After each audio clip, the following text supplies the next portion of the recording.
Fala moçada, cabeças pensantes do Brasil, professor Cláudio de novo com vocês para continuar a falar sobre redação no Enem. Vamos falar agora sobre interpretação e produção de texto. Na verdade, vou estar trazendo para vocês algumas dicas, alguns macetes sobre a interpretação. Observar a questão da leitura e compreensão do texto para que, consequentemente, a sua produção deste texto seja satisfatória. Então, vamos lá. Algumas dificuldades, algumas traumas que a gente tem na hora de escrever corretamente, né? Que dificuldades, as principais dificuldades que a gente identifica no candidato, no aluno. A escrita ela é diferente da fala. Mas, Cláudio, a gente não fala a língua portuguesa? Como que ela é diferente da escrita para a fala? Meu amigo, a gente quando está numa linguagem mais informal, coloquial, né? Que não é uma linguagem errada de usar, não. Ela é dentro de um determinado contexto, dentro de uma adequação linguística. Tá perfeito, você pode usar as gírias, por exemplo. Você pode fazer algumas transgressões, como iniciar com pronome oblíquo, que você não poderia começá-lo num texto formal, né? Num texto em si, na escrita você não pode, como me empresta, te amo, me dá, amo-te, empresta-me, dê-me ou dá-me. Enfim, é desta forma que a gente escreve. Quando eu falo, por quê? Eu não preciso dizer se esse porquê é junto, separado, com ou sem acento.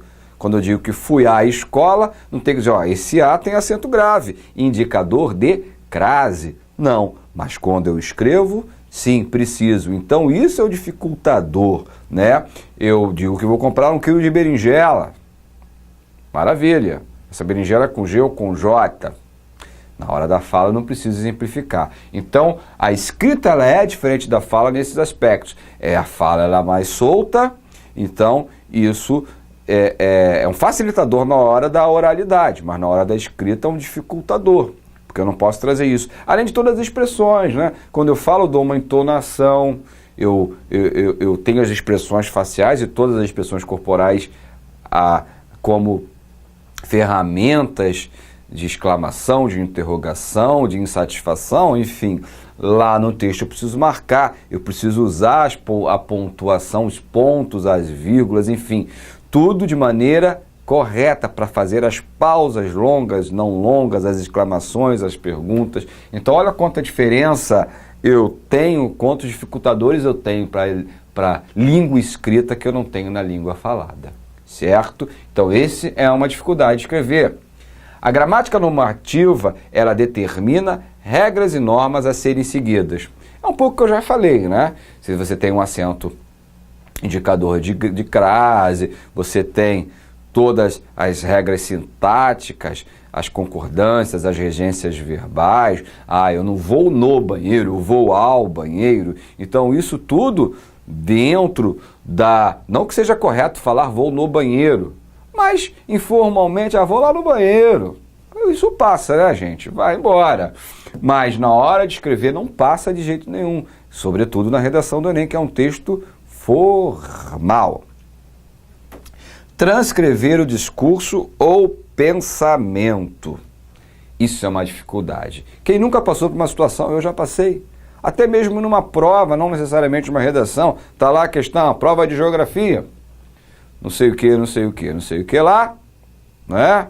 Faça latitude, longitude, não sei o que, ou na latitude tal, longitudinal, fica... E aí, eu até sei, mas na hora de escrever, ou qualquer outra pergunta, uma interpretação de texto, eu entendi um texto, mas caramba, e na hora de botar no papel, né? Essa é uma dificuldade que nós temos. E uma das dificuldades, na verdade, a falta da leitura acarreta muito tudo isso. Quanto mais você lê, mais vocabulário você terá, você verá como as palavras são escritas, o contato com as pontuações, com toda uma gama de conteúdos que são relacionados a uma gramática. além de exercitar o seu pensamento racional e crítico, o seu poder de interpretação e de argumentação. Então, você precisa ler, meu amigo. Leia, minha amiga, leia jornais, leia livros, assista telejornais, semanários. Que são as semanários? São essas revistas, a Veja, a Época ou qualquer outra, até para você ter um entendimento do mundo, não ser uma pessoa alienada, aquela que não sabe o mundo em que vive, né? Não está antenada com as mudanças que o mundo vem sofrendo no seu dia a dia. Isso é natural. A história é viva, ela acontece a todo instante, certo? Então, são algumas das dificuldades na hora de escrever. Para a gente continuar falando sobre o entendimento de um texto e depois, consequentemente, com a produção do mesmo, a gente precisa estar atento a alguns detalhes, algumas teorias até da língua como um todo e da linguagem. Então, por isso, falar um pouquinho para vocês da linguagem, da língua e dos signos linguísticos. Esses 3 tópicos que vão nos levar lá na frente para o entendimento do mecanismo da língua propriamente dita, da nossa língua mãe, que é a língua portuguesa. A linguagem, o que seria a linguagem? O que me interessa aqui, interessa para a gente, enquanto estudiosos de língua portuguesa, né, é a linguagem humana. Claro que tem teóricos que dizem que existe a linguagem dos animais, por exemplo, e até acredito que haja. Afinal de contas, o cachorrinho vem abanando o rabinho por algum motivo, né? E todas as outras maneiras de comunicação, assim por dizer, no mundo animal. Mas não me interessa essa linguagem, essa linguagem animal não nos interessa. O que me interessa é a linguagem humana. Então, mesmo aquela pessoa que não tem instrução, até mesmo o analfabeto, né, ele vai saber que quando essa luz está vermelha no semáforo, né, dependendo do local do Brasil, né, a gente aqui no Rio, a gente chama de sinal, mas o semáforo, o farol, o sinaleiro, dependendo da sua localidade, né, meu amigo, minha amiga, a gente tem o sinal vermelho para parar, o sinal verde para seguir, um aperto de mão, na nossa cultura é uma saudação, ou a concretização de um negócio. Existe o beijo em outras culturas, inclusive entre homens, né? Sem problema algum. A questão da placa indicativa de que algo é proibido, aqui no caso, sinalizando a proibição do cigarro, do uso de cigarro, do fumo, e tudo isso aqui usando uma linguagem, uma linguagem não verbal. A gente tem a linguagem não verbal, que é isso aqui totalmente, tudo isso aqui é não verbal, e a verbal, que é aquela que nós utilizamos a palavra. Aí já a gente precisa da língua para isso. E a língua, o que seria a língua? A língua faz parte da linguagem, está contida na linguagem. Ela vamos imaginar a história do homem, né? O homem surge, dependendo da teoria, seja ela qual for, criacionista ou evolucionista, o homem surge e precisa interagir com o semelhante. O convívio social é criado, o convívio social. Então, ele precisa criar códigos e mecanismos. E, em algum momento na história, esses grupos sociais, eles eles vivem em localidades diferentes e eles criam códigos entre si. Esses códigos entre si são as línguas. Lá o nosso latim, que vai dar origem à língua portuguesa, mas vamos falar de língua portuguesa, é um código. Quem decifra o código língua portuguesa? Os falantes, aqueles que conhecem a língua portuguesa. Se eu estivesse falando em alemão, tirando um amigo ou uma amiga que saiba alemão, provavelmente poucos entenderiam, porque nós não dominamos o código alemão, ou o francês, ou o inglês, ou o japonês, ou o mandarim, enfim. Então a língua é um código de determinados grupos que só aqueles grupos conseguem decifrar. Eu posso aprender esse código? Claro, como qualquer código eu posso aprendê-lo, certo? Esses códigos esses códigos linguísticos são chamados de língua. E o signo linguístico? O signo linguístico é da língua, faz parte da língua, tá? Então, signo linguístico para língua, língua para linguagem, que é dividido em significante e significado. O significante é a palavra dita, escrita, né? Olha, a junção dessas letras forma a palavra mesa, que vem à minha mente o quê? Algo parecido com isso aqui, que é o significado. Posso ter mais significantes para um significado? Sim, vai depender do número de quantos códigos você saiba. Por exemplo, eu sei em inglês the table. E, se não me engano, nas minhas aulas, nossa, lá do meu ginásio, na 6ª série, isso faz tempo, moçada, nas minhas aulas de francês, se não me engano, também em francês escreve-se assim. A diferença é que é a table, né? A table. Então, olha, se eu sei o inglês, eu sei esse significante, o table, que será esse significado. Em francês, se alguém me disser table, eu sei que é este significado. Então eu tenho tantos significantes quantos códigos, dependendo do número de códigos que eu consiga decifrar. Todos eles serão para o mesmo significado, tá? Isso é um mecanismo da nossa língua, um signo linguístico. E como a língua não é uma coisa, né, a língua portuguesa, nosso país é imenso, né, muito grande, então a gente não tem uma língua falada igual no Brasil todo. Nós temos as diferenças, as variações marcadas, essas variações pelo sotaque, variação geográfica ou regional marcada pelo sotaque, uma variação social e cultural que marca, que ela é marcada por ideologias, questões políticas, econômicas no indivíduo, e a não aceitação de um falar que é diferente do meu, assim como a aceitação de uma cor de pele diferente da minha, ou de uma religião diferente da minha, isso poderá gerar preconceito. Então, a não aceitação de um falar diferente do meu é um gerador de preconceito linguístico. Deverá ser combatido como qualquer outra forma de preconceito. Os gêneros textuais. Já que a gente está falando, estamos falando de texto, de interpretação de texto, a gente tem alguns gêneros aqui, que é o cartaz, a receita, a notícia, o anúncio, a carta editorial e mais um monte, o bilhete, a bula, enfim, tantos outros gêneros, nós chamamos esses gêneros de discursivos. E os gêneros literários, que fazem parte da literatura, a gente pode dizer que é arte, né? A arte da palavra, a literatura é a arte da palavra. Então a gente pode dizer que esses aqui são os gêneros textuais de literatura, de literais, de literatura, o épico que narra as epopeias, as grandes histórias de heroísmo. A gente tem como exemplo as grandes epopeias, a Ilíada, a Odisseia, a nossa epopeia de língua portuguesa, os Lusíadas de Camões, a Eneida e outras grandes histórias e grandes feitos. A lírica, que é a mais ampla, em que tem os textos carregados do chamado lirismo, que pode ser um sentimento amoroso ou não, enfim. A dramaticidade do dramático, da comédia e do drama propriamente dito, né?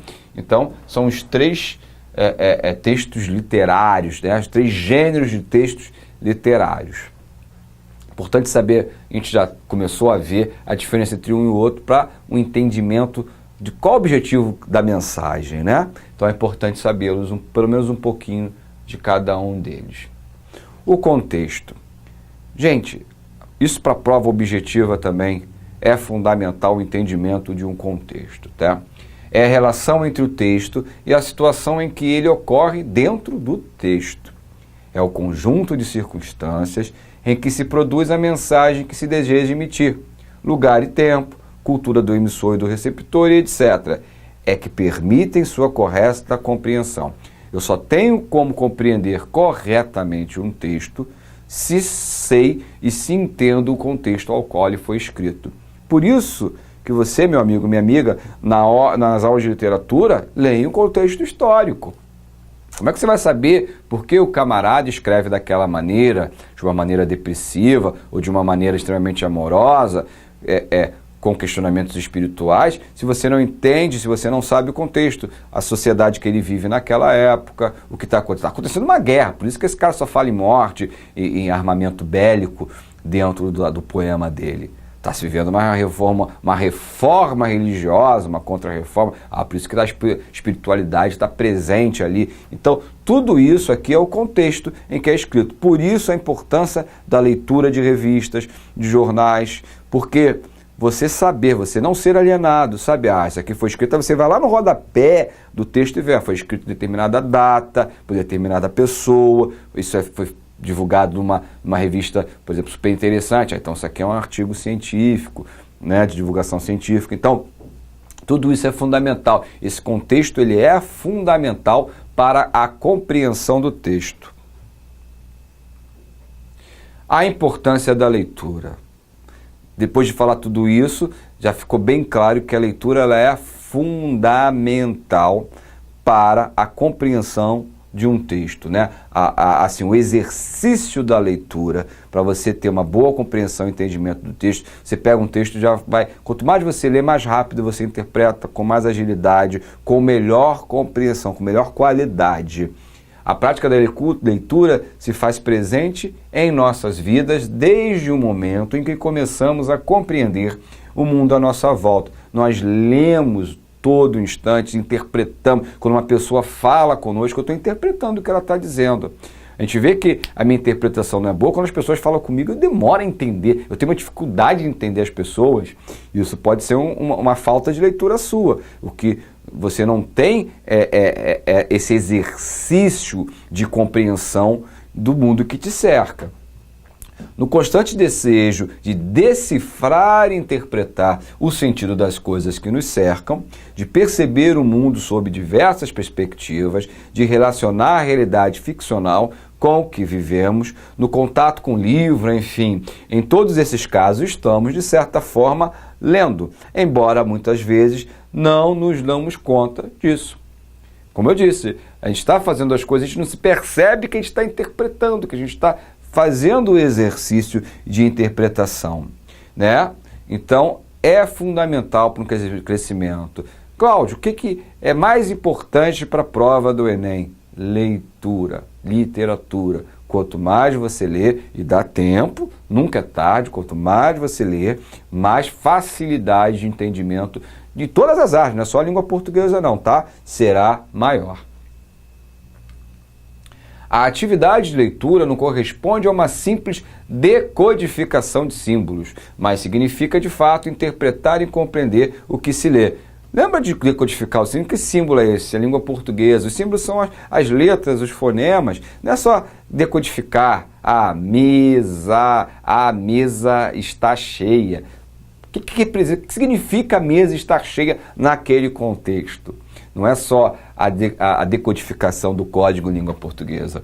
Segundo a Ângela, a leitura precisa permitir que o leitor apreenda o sentido do texto, não podendo transformar-se em mera decifração de signos linguísticos. Temos agora há pouco isso, como eu dei o exemplo. Sem a compreensão semântica, a compreensão de significado, de sentido dos mesmos. Então não adianta só decodificar o código, eu preciso entender o sentido e a semântica, o significado daquela mensagem. E aí eu trago para vocês algumas dicas para uma boa interpretação, né? Quais seriam essas dicas? Não é que elas são infalíveis, não tem. A questão da interpretação ela é complicada, tá, moçada? Por quê? Diferente de uma análise sintática, em que a gente vai, como é que acha o sujeito da oração, pratica aquilo de uma maneira repetitiva, macetada. Então, eu aprendo a achar o sujeito, classificá-lo, achar um objeto direto, um adjunto adverbial. Diferente disso, a interpretação não tem uma receitinha, um macete para você interpretar. Na verdade, o grande macete é ler. Quanto mais você ler, mais você vai exercitar essa cabecinha pensante e sempre uma facilidade na hora da interpretação do texto, tá? Mas vamos lá. Que dicas poderiam ser essas? Que dicas podem ser úteis? Ler todo o texto procurando ter uma visão geral do assunto. É muito engraçado a preguiça que nós temos muitas das vezes. Nossa, que texto enorme. Eu nem leio o texto. Sabe o que eu faço? Eu vou para a pergunta. Vejo as respostas e tento achá-la lá no texto. Às vezes funciona. Às vezes. Mas muitas das vezes, na maioria das vezes, dá errado. Até porque a gente tem, em muitas questões, as 5 questões ali estão direitinhas. Tem a ver com o texto, mas é um detalhe que eu quero ali. Então, se eu não tive o entendimento de um texto, uma visão geral do assunto, eu não conseguirei responder de uma maneira acertada. Posso dar sorte? Pode. Quer tentar sorte ou você quer fazer de maneira consciente a prova? Eu acho que você quer fazer de maneira consciente, até porque está assistindo às nossas aulas por conta disso. Então, leia sempre o texto todo. Volte ao texto tantas vezes quantas você precisar. Então, se eu precisar voltar 10 vezes ao texto, volte. Mas, Cláudio, a prova do Enem tem tempo. Sim, é complicado. O que eu costumo dizer nessas horas, li o texto, tá, não foi. Li o texto 2, tá brabo de achar a resposta, passa. Passa, vai para outra. Se você perder 20 minutos naquela questão ali, você vai se cansar também, de repente não vai nem conseguir e depois nas outras já vai estar cansado, ou não vai ter tempo de respondê-las. Então pula, até porque você vai desapegar naquele momento daquele questionamento e depois vai retomá-lo com a cuca mais fresca. Vai para outra questão, mas volte quantas vezes você precisar para o entendimento dele. Não permitir que prevaleçam as suas ideias sobre as do autor. O autor está usando lá a ideia dele, é a dele que vale, não é a tua opinião. Então, ele está falando de eutanásia, ele é a favor da eutanásia, eu sou contra, vou marcar uma opção que esteja contra. Não. O que tem que prevalecer é a ideia dele. A minha redação tem lá um texto motivador e tal, mas o meu ponto de vista é, beleza, faça do seu... Você, na hora da redação, você vai expor o seu ponto de vista, beleza. Mas, na hora de ler a prova objetiva, em que há o texto de um determinado autor, eu não posso fazer contra-argumento. Eu tenho que entender aquele, mesmo não estando de acordo, e tem que prevalecer a ideia dele e não a minha. Verificar com atenção e cuidado o enunciado de cada questão. Eu já vi questão do Enem em que o texto não servia para nada, infelizmente. Da maioria das vezes é óbvio que sim, mas você não precisava do texto, estava na pergunta. A resposta estava na pergunta. Então, a leitura do enunciado, às vezes você lê o texto e compreende o texto maravilhosamente bem, entende o texto, mas na hora da pergunta não teve atenção. E nas opções também, leia com cuidado, entenda cada opção, o que cada opção quer dizer. Entenda o que a pergunta realmente está, olha a redundância, perguntando, tá? Então, fiquem atentos ao enunciado. Quando 2 alternativas lhe parecem corretas, procurar a mais exata ou a mais completa. Sempre vai para a exatidão. Essa aqui está mais exata do que aquela ali que eu estou na dúvida. Está mais completa que a outra. Então é essa que eu vou marcar. Tá? Procure estabelecer quais foram as opiniões expostas pelo autor, definindo o tema e a mensagem. Li o texto. Qual foi o tema desse texto? O tema foi eutanásia. Tá? Qual é a mensagem que ele está me passando? Está me passando a mensagem que, a eutanásia, eu estou dando exemplo, gente, estou dando exemplo de eutanásia, estou dizendo que esse autor é contra ou a favor, mas não é a minha opinião, estou dando só um exemplo, por favor. Então, a mensagem é que é a favor porque está ocupando o leito de pessoas que poderiam estar tendo um tratamento, não já desacreditadas, ou sou contra porque a vida tem que ser valorizada, enfim, tá? Essa é a mensagem que ele está me passando. E o autor defende ideias e você deve percebê-las. Ele está defendendo algumas ideias. Que ideias são essas? Você precisa saber quais ideias ele está defendendo, ele está apresentando. Você conseguindo ter essa visão, aí sim, aí você conseguiu entender, compreender o texto de maneira eficiente. Mensagenzinha final. É a compreensão do mundo que torna o homem independente. Então, se eu leio, se eu entendo, se eu compreendo o mundo que me cerca, eu não sou iludido por qualquer um. Não é qualquer discurso vazio, hipócrita e prolixo que irá me desvirtuar daquilo que eu entendo do que é certo e do que é errado. Moçada, aquele abraço, cabeças pensantes, até um próximo encontro, até uma próxima aula.